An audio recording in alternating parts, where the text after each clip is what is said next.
Olá, seja muito bem-vindo. Antes de começar esse vídeo, eu já quero te dar uma orientação muito importante.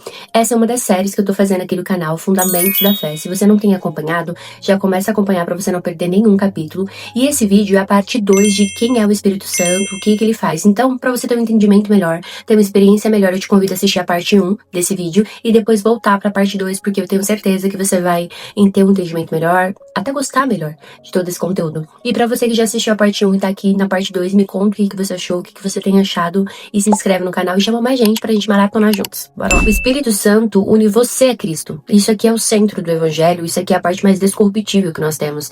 Porque se a gente acha que cristianismo é só a gente seguir um exemplo, a gente tá muito enganado. O cristianismo é exatamente nós sermos unidos a Cristo.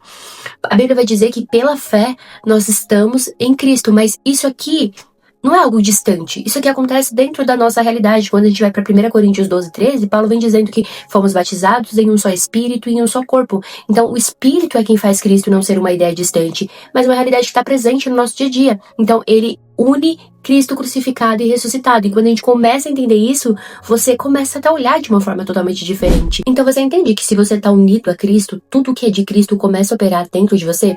A justiça te cobre, por isso que nós chamamos de justificação. A vida de Cristo te transforma, por isso que nós chamamos de santificação.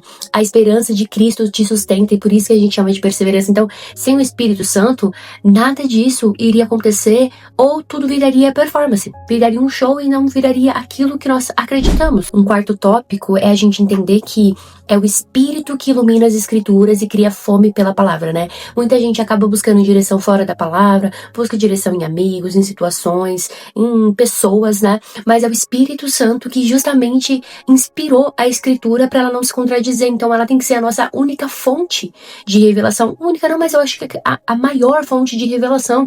Porque olha o que diz 1 Coríntios 2. Paulo diz assim, ó: as coisas de Deus são discernidas espiritualmente. Isso não significa que cada um cria um significado para cada coisa, para cada situação. Isso significa que sem o Espírito, a gente pode ler a Bíblia, a gente pode ver exatamente tudo, fazer uma teologia e ainda assim a gente continuar cego para a própria vida, porque é o Espírito Santo que nos conduz a ter esse entendimento. É o Espírito Santo que faz a palavra atravessar nos nossos corações. E é nesse ponto que eu falo que acontece algo muito raro, né? A Bíblia, ela deixa de ser apenas um livro e ela vira realmente o seu alimento, o seu combustível para começar o dia, o seu combustível para tomar decisões, o seu combustível para ser uma mulher ou um homem mais sábio. Então, é o alimento mesmo diário, que sem ele você morre. Um outro tópico muito importante que a gente precisa entender é que é somente o Espírito Santo que produz uma santidade real, não aquela santidade de aparência. E também uma coisa que a gente precisa desconstruir, que unção não tem nada a ver com caráter. Você acha que o Espírito Santo é chamado de santo por algo meramente informativo? Tem um propósito, tem uma razão. Quando a gente vai para Gálatas 5, Paulo contrasta obras da carne com frutos do Espírito. Percebe? Não é frutos, é fruto. É uma obra integrada, a amor, a alegria, a paz, a longanimidade, a benignidade, a bondade, fidelidade, mansidão, domínio próprio. E aqui você entende que o Espírito não é poder para fazer, ele é poder para ser. E isso aqui, gente, o mundo ele não consegue falsificar. Dom você pode até impressionar, mas só o que sustenta mesmo são fruto. É o fruto e é a marca do Espírito Santo. E é a marca do Espírito Santo porque a gente entende que não é barulho. É você ser realmente a semelhança de Cristo. Um outro tópico que é muito lindo e interessante é que o Espírito consola e sustenta a gente em meio à dor. Olha o que Paulo diz em Romanos 8. O Espírito nos ajuda em nossa fraqueza e intercede por nós com gemidos inexprimíveis. Isso daqui tem uma profundidade que as pessoas não têm noção. Porque tem dores que a gente não vai conseguir falar, tem dores que a gente não vai conseguir expressar com a nossa boca. Só o Espírito Santo vai conseguir transformar em gemidos inexprimíveis e levar em oração para Deus. E isso aqui é a coisa mais sensacional que a gente pode entender da palavra. E outra, ele testemunha quem nós somos, quem eu sou, Helena, quem você é como filho.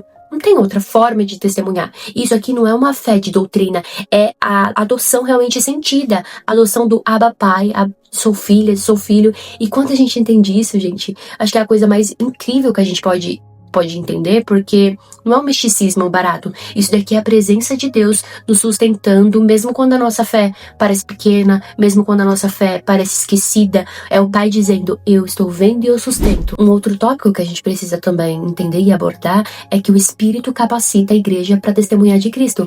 Olha o que diz em Atos 1:8, Jesus ele vem dizendo assim, recebereis poder ao descer sobre vós o Espírito. e sereis as minhas testemunhas. O poder do Espírito não é só o arrepio, como muitas pessoas sentem. É a missão, é coragem, é fidelidade. É você entender que a igreja ela não vai crescer por causa de marketing. A igreja cresce quando o Espírito do Evangelho, ele vive em pessoas e pessoas humanas, pessoas comuns, porque essa é a graça do Evangelho, não é o marketing, mas são as pessoas que estão ali sendo movidas pelo Espírito. Tyler, não entendi tudo que você falou, mas como mudar isso? Como viver na prática isso, sabe?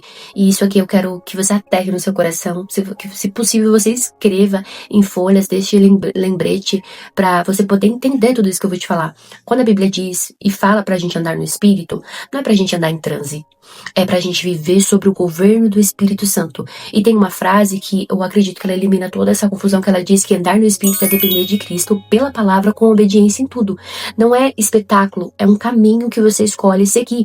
Então, a prática é você ver sinais que você tem realmente uma vida governada pelo Espírito Santo. E esses sinais não, eu colocaria aqui 3 sinais, é você ter uma vida que, onde Cristo ele se torna mais precioso do que qualquer outro líder, qualquer outro ídolo, qualquer outra situação.